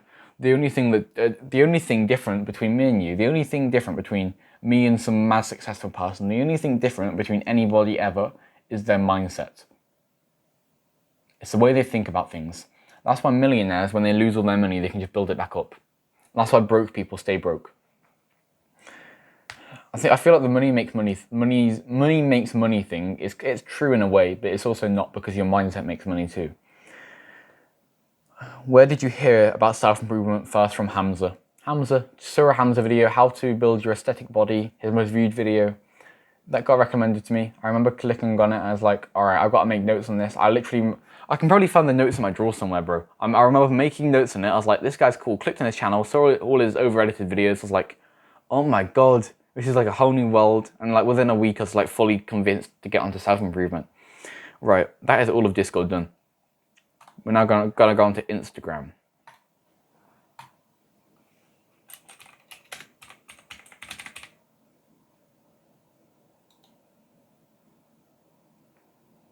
Come on. Oh, how do I check it? Bro, I don't know how to do Instagram notifications. I think I can probably see it through the notifications. 6 days.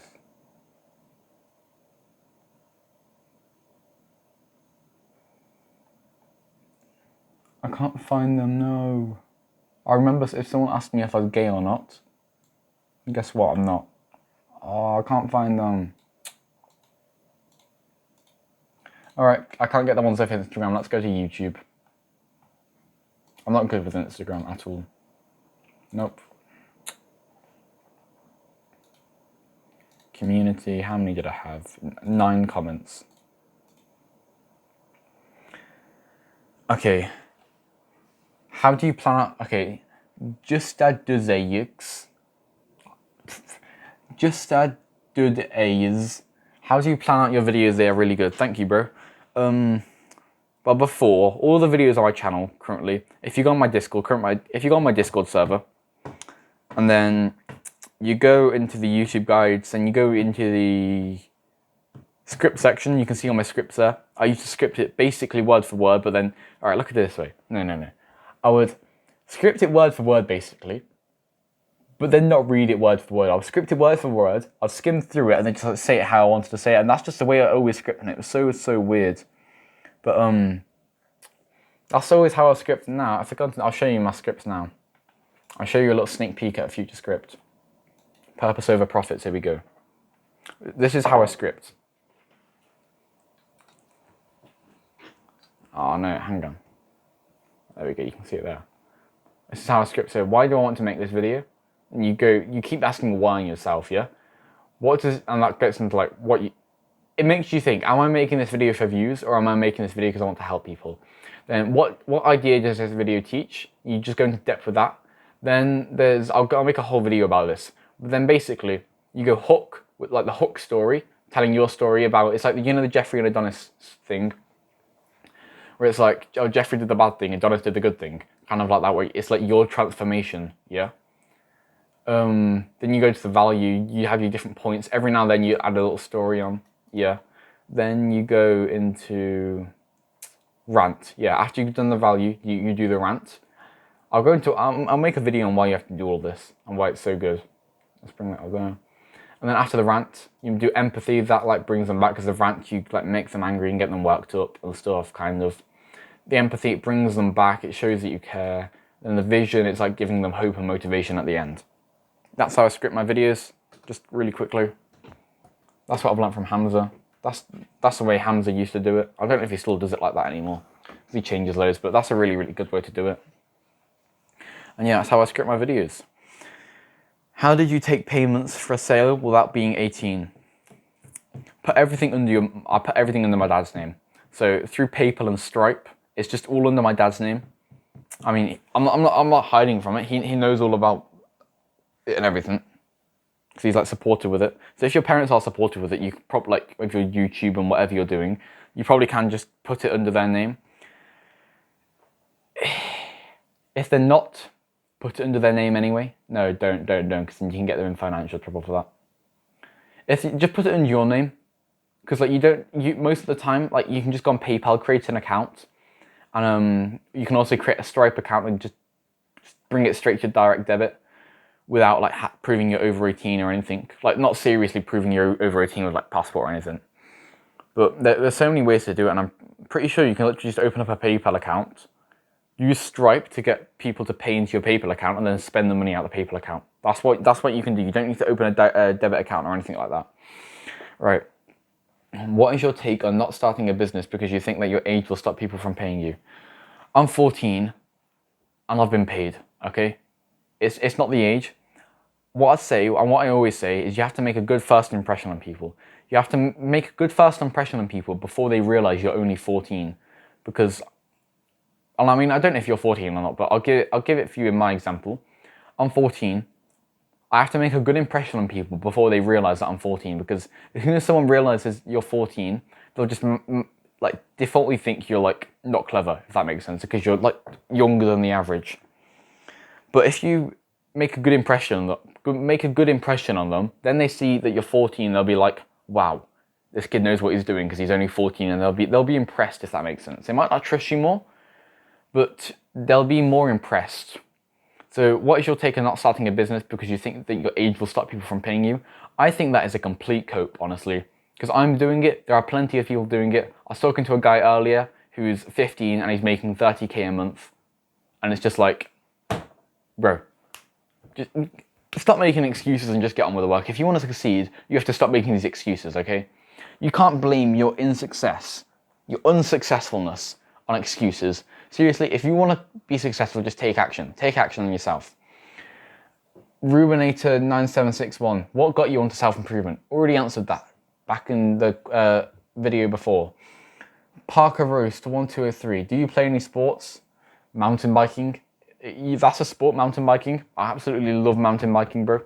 I've been to Wales twice, Bike Park Wales with my dad. My dad's a big mountain biker. That's where I've got it from. I've got my closest friend in real life. He's a mountain biker. Yeah, really. I just love mountain biking. I live, breathe, diet. Love mountain biking. I learned to bunny hop the other day and I was really, really happy with that. I play a bit of football. Like, I'm half decent at football, I guess. I'm gonna join a team for like my school. I've got to join a team for like my school GCSE PE thing. But I don't know if I'm going to do that or not. I might join a running club instead because I've got an offer for that. But yeah, my main two sports. Well, my main sport is mountain biking. Then after that, there's like football and running, really. And that's it, really. And hiking a bit, but that's not really. Sev, what's your take on chess? It's a game. It's a game like, not like any other game. It's a normal board game, really. It's a board game to play with your family. Not even with your family, because your family probably doesn't even know how to play chess. I think playing chess can be a cope for not working hard, because chess, like, you have to be really good at it if you want to become successful with it. Like football or something like that, you have to become really good at it if you want to become successful. If it is what you enjoy doing, I'm not saying to not follow your purpose. If chess is your purpose, then do it. But it is kind of like, is it though? Is chess your purpose, or are you just coping because it's so enjoyable to play? How about chess on YouTube? No clue about chess on YouTube. I've watched a few videos on how to play chess on YouTube like a few months ago. I learned to play chess a few months ago and that was it. Chess.com and live chess. I've played on chess.com. I can beat the third easiest bot. And live chess, I've heard of it. I've never even visited the website before. No clue. So I'm going to say chess.com because that's what I'm biased to.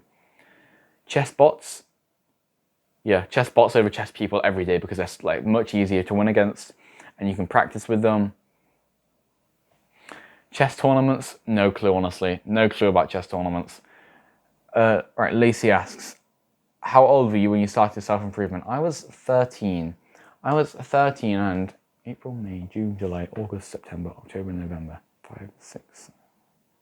I was 13 and 7 months old when I started self-improvement in about November 2022, and I'm 14 now. Also, you kind of sound American and English. And also, you kind of sound American and kind of English. Are you English? I honestly hate people when they ask this. Why do you ask this? I don't sound anything like the Americans. I don't sound anything like me. It's like, actually kills me inside. I don't sound anything like the Americans. I am British. Okay? Oh, look at me sipping my tea. Bro, I've got like, I probably get asked that like once a day on average. Please help me, honestly. Hi, me again, lol. Did you go to school or did you drop out? I still go to school. If I could drop out, I would. But it's like, if I was making like 10k a month, I'd drop out. But like, I'm not. My brain is so tired, bro. Almost 2 hours recording, isn't it? Should we make it a 2 hour recording just to make it really cool? What should we do? What should we talk about? I want to make it a 2 hour recording. Should I go for a rant? A rant's going to be a really hard thing to do. But I need to practice. Should we do a rant? Oh, okay, what should we rant about?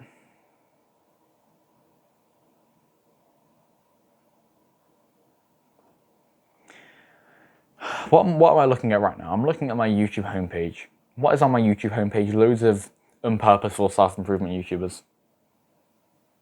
That's what I'm going to rant about.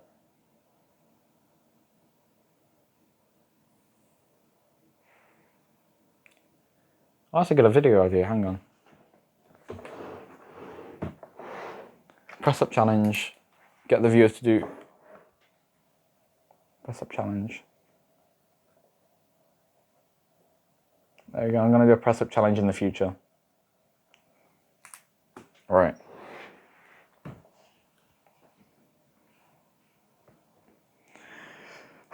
There's so many, I can see them right now. It's honestly annoying. There's so many self-improvement YouTubers who are just like focusing on the views, and it's like, what is the point of self-improvement? The point of self-improvement is to help people. No, the point of self-improvement is to help yourself, isn't it? Self-improvement is to improve yourself, to help yourself. So a self-improvement YouTuber, surely they're supposed to teach you about how to improve yourself, yes? So surely their number one goal should be to help you. Yeah? But then I look at all of these, and it's all these title frauds, copying the titles for views, fancy thumbnails, clickbait titles, over-edited videos, and it's like, do you really care about helping me, or are you just trying to stimulate me? Like, pick one. Are you going to help me, or are you going to stimulate me? Because it's like, they're branding this stimulation as self-help content, and I've just seen Ruff's video here, stop watching self-improvement videos. Why would watching self-improvement videos be a problem if they were actually helpful? Because most of them are not. Most of them, it's just, I'm guilty of this too, I used to do this. It's just the normal regurgitated stuff. And it's like they added a little bit of editing, a nice thumbnail, and it's like you talking. It's like, oh guys, I'm nice and unique because it's my personality and I say stuff differently.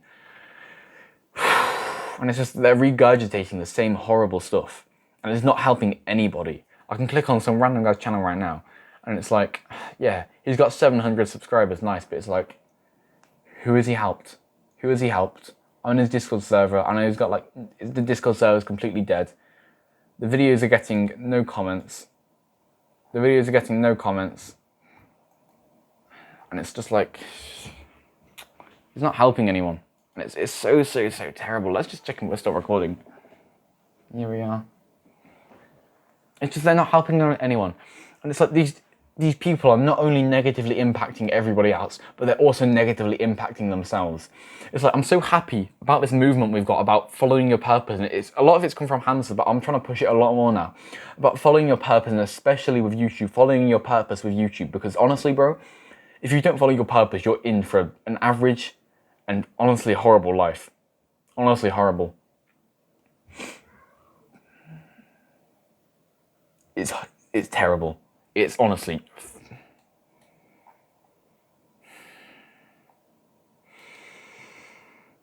Oh my god, man, like... It's over-edited thumbnails, like everything. It's like, oh, look at my high views, guys. I got 130,000 views in the past 28 days. Oh, it's like, do you care about helping people, or do you care about your own self-gain? It is honestly so terrible. It's like, everybody is so selfish. And I know that's just normal these days to be selfish. Like, oh yeah, but I've got to make money. Of course you got to make money. I'm making money with my stuff. It's like, you've got to do it in a way that helps people, and you don't... Bro, okay, look at it this way. These people are going to ruin themselves. They are ruining themselves. They are destroying other people's lives with this. This one moment changed my life. Discipline. Like, I can't even read that because that's in Arabic. Oh my god, I need to do a better rant than this. Okay, we're going to try and do the rant again.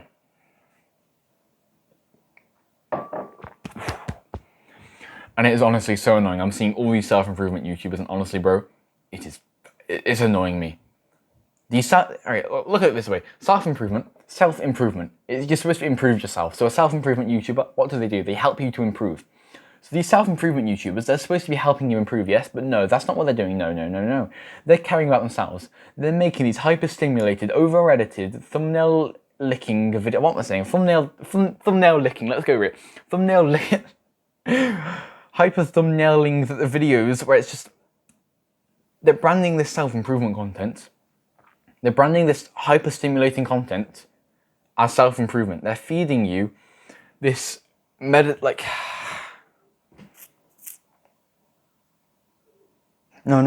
They're feeding you not what you're asking for. You're asking for self-improvement content. That's what you think when you click on a video. But no, they just feed you stimulation and regurgitated shit. Like, I just swore. Oopsie daisy. And I'm just, like, even Ruff here is making a video saying, like, are you stuck watching self-improvement videos? Do this. And it's just like, why would he have to make that video? Why would he have to make that video to help people to stop watching self-improvement videos if self-improvement videos were actually good for you? It wouldn't be a problem if they were good for you, but they're not. Most of them are not. 99% of them are not. And I'm so proud about our movement, what we're doing here. I'm honestly so happy with this movement because all these self-improvement YouTubers, they are honestly so terrible because they just care about themselves and they don't care about you. And not only are they ruining themselves, but they're ruining you too. And it's like, it's only like me, like Ruff, and a few other channels, and like Hamza and stuff, who actually properly care for you. I'm saying it's like 0.1% of the channels actually care for you. It is so stupid. I'm so happy we have this movement of actually trying to help people with self-improvement videos because it started off with the self-improvement niche, with no one caring for you, there's always super fitness influencers telling you to eat 300 grams of sugar and stuff. And then Kamza kind of came along, and originally he was purposeful with it, but then obviously he changed more to focusing on money. And like when he finally changed back to focusing on being purposeful and helping people, he wasn't really fully devoted with that, and he was devoted to other things like a dynamic school. So we haven't really had a proper, truly good self-improvement YouTuber who's truly helping people in ages. We haven't had anyone really ever. And that's what we're going to do with this movement. With this movement of purposeful self-improvement YouTubers, we are going to make self-improvement content that will change lives. It won't even be called content anymore. It'll be called educational. It'll be called like a school. I don't know what I'm saying anymore. But it will change lives, what we are going to do, and it is going to be so magical, bro.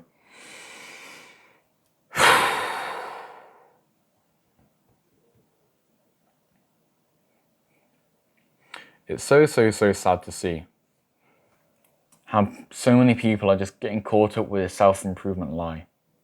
Self-improvement is a good thing, but it's not what these self-improvement YouTubers are branding it as.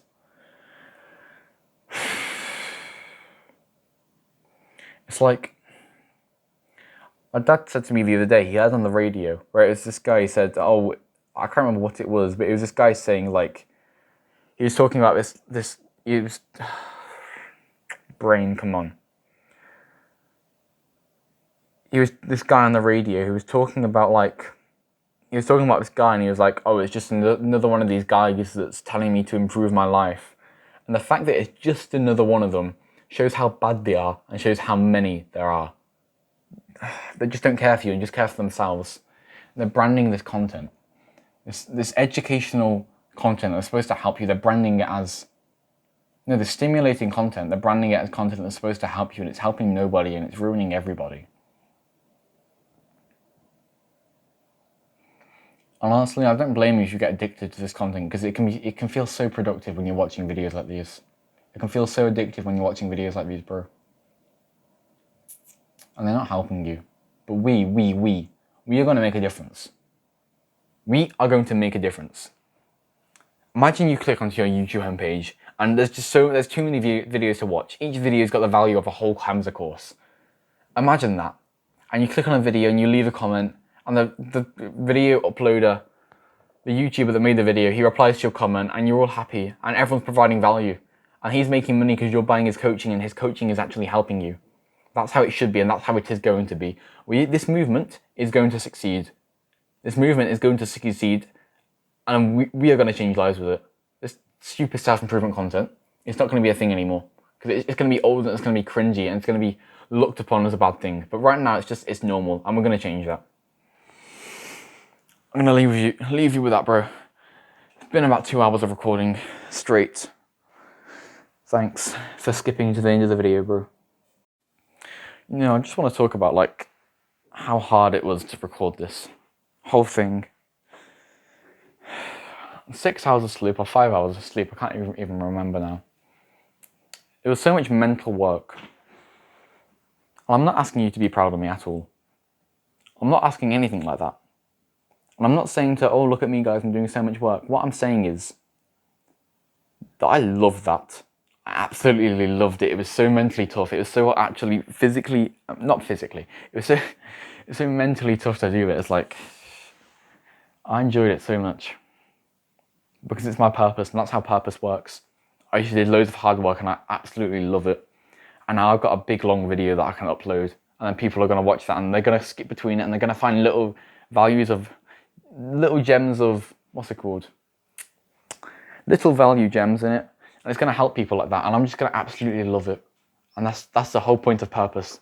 That is why purpose is so valuable. That's purpose there. All that recording you just watched, that's all purpose.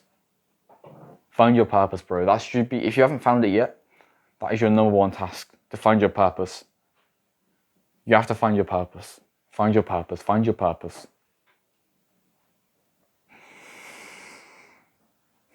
And breathe deeply. Put your purpose over profits, and I'll see you in the next video. Goodbye.